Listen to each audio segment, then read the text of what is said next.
Tap पॉडकास्टचे माहितीपूर्ण video छोट्या छोट्या फॉर्मॅटमध्ये बघायचे असतील तर टॅप क्लिप्स हे चॅनल तुमच्यासाठीच आहे. आवर्जून बघा, सबस्क्राईब नक्की करा आणि हा व्हिडिओ एन्जॉय करा. बहुतांश हिंदू धर्मामध्ये सगळे सण हे सूर्यास्ताच्या आधी म्हणजे सूर्योदयानंतरच दिवसाच साजरे केले जातात. अगदी बरोबर. राहिला प्रश्न जन्माष्टमीचा, तो जन्मदिवस होता म्हणून तो रात्री, आणि एक होती महाशिवरात्री. आता मला त्याचं उत्तर बऱ्यापैकी मिळालं आहे की ती रात्र का महत्त्वाची आहे. आता याच्यातून अजून 2 प्रश्न निघतात गुरुजी.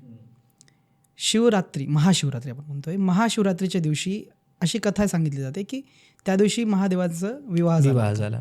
ती वरात निघाली होती. त्याची फार सुंदर कथा आहे जी सगळ्यांना बऱ्यापैकी माहिती आहे, तरी पण मी शॉर्टमध्ये सांगतो की त्यांनी ते वैराग्य रूपात दर्शन दिलं होतं. बरं. म्हणजे ते तसेच आले होते त्यांच्या गणासोबत, एकदम विकराळ रूप वगैरे असं महादेवांचं. सगळे वारात वगैरे घेऊन आले. हे पाहून त्यांचे सासरकडचे सगळे बेशुद्ध पडले. मग त्यांनी सांगितलं पार्वतीने की तुम्ही सुंदर रूप घ्या. मग त्यांनी चंद्रशेखर रूप घेतलं आणि मग तो विवाह झाला. ती रात्र म्हणजे महाशिवरात्र. आता हे झालं स्पिरिच्युअल कथा जी आपण सगळे ऐकतोय. मी एक पुस्तक लिहितोय गुरुजी, आणि माझी अशी इच्छा आहे की मी ते 1,00,000 सबस्क्रायबर झाल्यानंतर मी ते रिलीज करेल, म्हणजे पब्लिश करेल. तुमचा आशीर्वाद, जनतेचा आशीर्वाद भेटेल, तो योग लवकरच येईल. तर त्या पुस्तकामध्ये एक सेपरेट एक छोटासा पार्ट पण ठेवला मी महाशिवरात्रीचा, की विज्ञान कसं आहे त्याच्या पाठीमागं, काय सायन्स आहे. थोडासा अंश मला तुम्ही त्याचं पण सांगा, याच्या मागं सायंटिफिक पण काय आहे. ते तर मी माझ्या पुस्तकामध्ये लिहिलंच आहे, पण मला त्याला थोडंसं ऑथेंटिक करायचं आहे. आणि दुसरं की महाशिवरात्रीला हे जे मिलन दाखवलं जातं शिव आणि शक्तीचं, हे क्रिएशनचं जे म्हणतो आपण, या दोघांचं मिलन झाल्यानंतर सृष्टी तयार झाली. त्याच्यामध्ये मी बऱ्यापैकी अशा गोष्टी लिहिल्या की शक्ती आणि एनर्जी एकच आहे, मॅटर आणि शिव एकच आहे. पण आता तुम्ही अध्यात्मात ह्या गोष्टीकडे कसं बघता? महाशिवरात्रीच्या दिवशी असं काय झालं होतं, ही जी झाली कथा, ॲक्च्युली असं काय झालं होतं महाशिवरात्रीला, आणि आपण त्याचा महाशिवरात्रीचा कसा फायदा घेतला पाहिजे त्या दिवसाचा?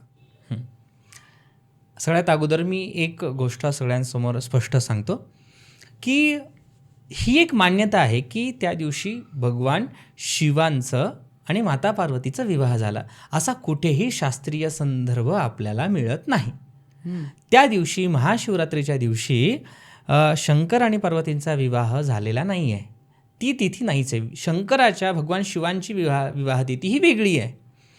त्या दिवशी कथा अशी आहे शिवपुराणामध्ये की भगवान शिवांचं चैतन्यरूपी, लिंगरूपी, प्रकाशमय लिंगरूपी या ब्रह्मांडाला सर्वप्रथम दर्शन झालं, म्हणून तो दिवस शिव प्राकट्यीकरणाचा दिवस म्हणून मानला जातो. जर कधी त्या दिवशी शंकर पार्वतीचा विवाह झाला असता तर आपल्याला आनंद उत्सव सांगितला असता, पण कोणत्याच ठिकाणी तुम्ही आनंद उत्सव साजरी करा असं सांगितलं नाही आहे. तुम्हाला त्या दिवशी जागं राहायचं आहे आणि तुम्हाला तटस्थ बुद्धीने स्वतःचं आत्मावलोकन करायचं आहे, अशा प्रत्येक ठिकाणी सांगितलं. शिवजप करा, असं कुठं तुम्ही लिहिलं का? शंकर पार्वतीचं लग्न रात्री झालं आणि तुम्ही फटाके फोडा, तुम्ही काही विशिष्ट काही पद्धती करा, तसं नाही आहे. त्या निर्गुण परमात्म्याचं ज्योतिरूपामध्ये ब्रह्मांडाला सर्वप्रथम दर्शन झालं, ह्या सृष्टीला, ह्या ऋषीमुनींना त्याचं प्राकटीकरण झालं, म्हणून त्या दिवसाला अनन्यसाधारण महत्त्व आहे. त्याचा आणि या कथेचा काही एक संबंध नाही. वरतून आता तुम्ही शिवशक्ती म्हणतात, मी शिवशक्ती म्हणण्यापेक्षा तुम्ही जर ज्योतिषीय बघितलं, चतुर्दशी तिथी, अगदी अमावस्या जवळची तिथी आहे, ही एकमेव अशी तिथी आहे की चंद्र आणि सूर्य एकाच राशीमध्ये असतात किंवा ते दोन्ही एक असतात. म्हणजे आत्म्याचा कारक सूर्य आहे, चंद्रमा मनसो जाता, की मनाचा कारक चंद्र आहे. हा तो वेळ आहे की त्या वेळामध्ये पृथ्वीचं, चंद्राचं, सूर्याचं अंतर हे जवळजवळ बऱ्यापैकी जवळ असतं, आणि तोच एक वेळ तुम्हाला स्वतःच्या साधनेसाठी साधायचा आहे. तिथे मन आणि आत्मा एक होईल आणि तुम्हाला आत्मप्रकाशरूपी लिंगाचं, चिन्हाचं, त्या शक्तीचं दर्शन होईल. अशीच ती महाशिवरात्री. हा त्यामागचा खरा अर्थ.